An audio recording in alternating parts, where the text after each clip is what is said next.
Paint Phoenix Purple is a local City of Phoenix awareness campaign to prevent and end domestic violence. Hello, I'm Deborah Cedillo-Dugan. Domestic violence is one of the most widespread and dangerous health issue we have in our community today. Joining us today is DeMariea Colvin. He grew up in an abusive home. We're going to learn from him today how that has impacted his life and where he is today. Thank you so much for joining us, DeMariea. Thank you for having me. Absolutely. That must have been unbelievably, really tough growing up in an abusive home. Give us a little bit about your background and what it was like growing up. It was very difficult, very challenging, as a young man, you don't understand a lot of things. You know, you grow up in this neighborhood or this household with these things happening, and you try to navigate life through what you see and what you've learned. So being the oldest of 7 at that time, like again, my mother had 4 boys and my stepfather had 3 children of his own. So to see her go through that on a weekly basis really tore the family apart in so many ways. And this was a cyclical thing because it wasn't not so much your father, it was boyfriends that was kind of a revolving. Yes. Each guy that my mother dated was not very often. She was, reclusive a lot. But the guys she did choose to date, they would often abuse her or introduce her to all types of drugs. And so therefore, by her being our mother, we all had to fall to the wayside sometimes and just accept what was happening. How did that make you feel growing up, and especially being the oldest of your siblings? Well, for the most part, as I grew up, it subconsciously taught me, again, that was acceptable. And as I grew up and educated myself, I realized that was not acceptable. That is not the way to treat anyone at any time, especially a female who loves you. Well, there was an instance where you had enough and you had to, your grandmother helped with the kids, you lived with your grandparents, and you went back to protect your mother. Tell us about that. What happened? Yeah, I was out here in Phoenix and my mother was living abroad in California, and we got word that my mother was abused to the point of being strangled, where she received irreversible brain damage because of that.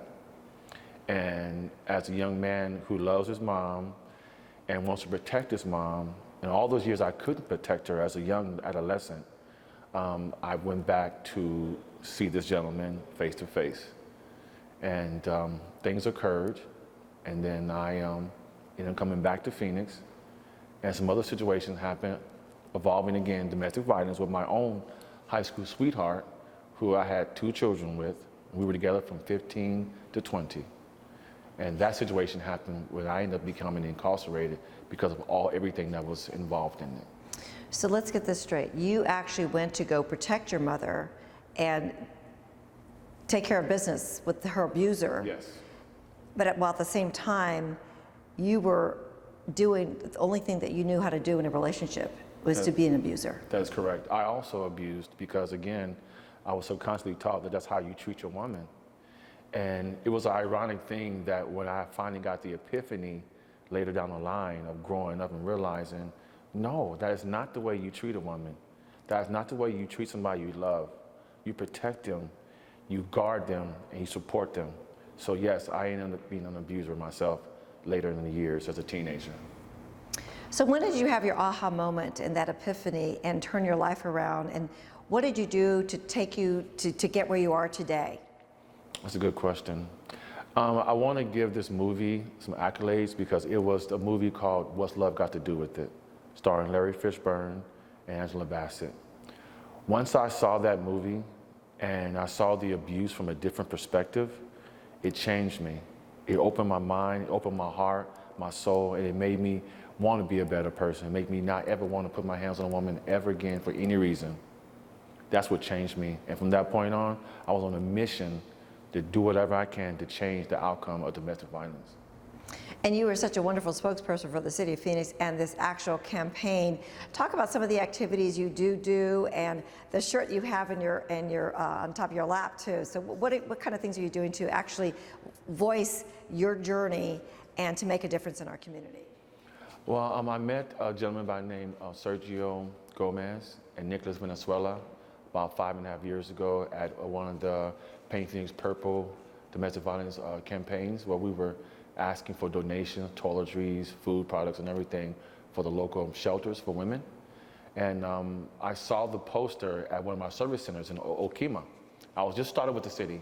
Thank God for the city. I thank God for giving me an opportunity to work for you. I'm excited. And then I met them and they welcomed me, and from that point on, I've been a liaison for the Phoenix Purple Domestic Violence Award situation. And how do you do your part out in the community on just a regular, yes, 'cause I know you have that great. I had this jersey made, and I wear this jersey proudly wherever I go. Any football, any events, any ulterior things I show, and I get a lot of questions, and a lot of women and guys shake my hand and ask me, hey man, that's pretty cool. And they ask me, of course, what does the 0.9 stand for? And the 0.9 stands for, frankly, is every 9 seconds in America, a woman is abused. So I want to bring attention to what's happening in our world and abroad. You have a couple daughters. Yes. So what are you doing to teach your daughters about the importance of dating and what's right, what's wrong, the do's and don'ts, now that you have learned the hard way, Yes. growing up, and then you yourself and turning your life around? How has that helped you raising these daughters now? Well, the first thing for me when I became a man, because a lot of these males, to me, Deborah, they're not men, because a man would never abuse somebody they love. A man would never put his hands on them, hurt them financially, spiritually, emotionally. They would never do anything like that to hurt the woman that they love, if they truly are a man. So to me, most guys, it doesn't matter what age they are, they're males, okay, pretending to be men. So what I taught my daughters was, I first admitted to them my past. I gave clear instructions on what I did. I was transparent with them, and I apologized for mistreating their mothers the way I did.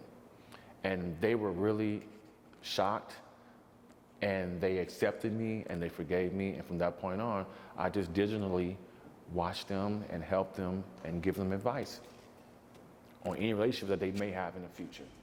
So that's what it was. You're really turning that around in your family, that cyclical thing that was happening in your family. Yeah, it starts with me.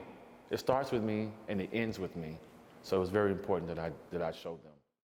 I want to go back to your mother. What would you say was probably the most trying experience for you as a young boy and being the oldest of witnessing the abuse that your mother went under?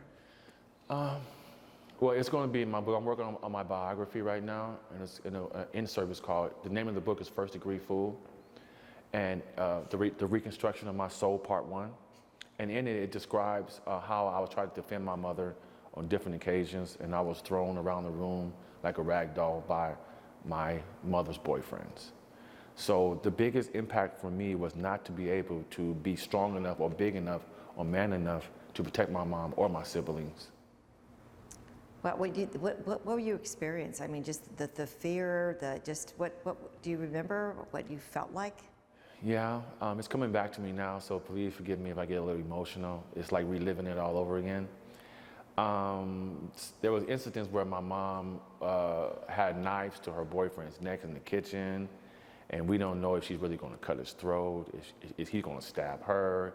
Things are being thrown, holes in the walls, and it was a very traumatic experience for us.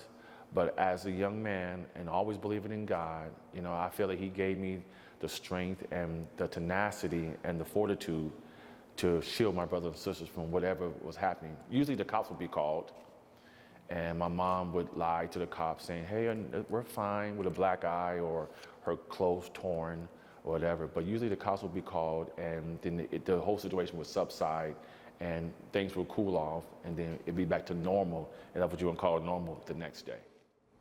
How many times a week would that happen? It would mostly happen, I believe, Deborah, probably on the first of the month, or maybe probably twice a month at most, if I give a number. Because when you're that young, you really don't, it all falls into one. You never know time or dates or how many times it happens, it just happens. You got your GED, you got educated, you got a great job, and so you really turned your life around. Yeah, I had to. I wanted to. It's all about choices, Deborah. I mean, there's choices in life every day. You know, there's choices to be good and to be bad, to surround yourself with positive people, going places with a purpose. It's a choice. So when I got released from being incarceration, I decided to change my life. I did not want that anymore. I did not want to go back. I didn't want to see it no more. And there's good things out here. There's all kind of positive things you can do to change your life and to go and be a positive person if you choose to. It's all about choice. What would you tell somebody if they were in a domestic violence situation, or if they know somebody in a domestic violence situation? What would you tell them today? Well, I would tell them that you do not deserve to be mistreated. You do not deserve to be belittled. You do not deserve to be dismantled, degraded, put down, led astray. You deserve to be exalted, especially for women. I think women are God's greatest gift to man, to a full-blown man. Again, I separate man from males, and I designate a male by his anatomy. Okay, just because you're a male doesn't make you a man. There's attributes and things you have to do to increase your character to be a man. So I would tell them, you deserve better, do better. Well, thank you so very much for spending a few minutes with us.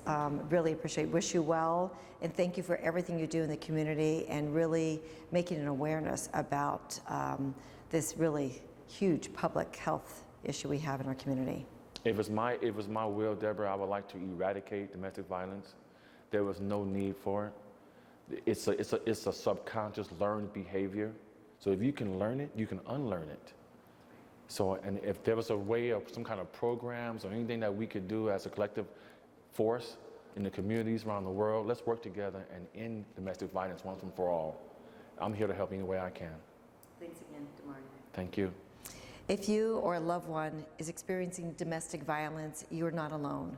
There is help out there. You can call anytime, 24/7 at 1-800-799-SAFE, SAFE, or 1-800-799-7233. For Phoenix TV, I'm Deborah Cedillo Dugan.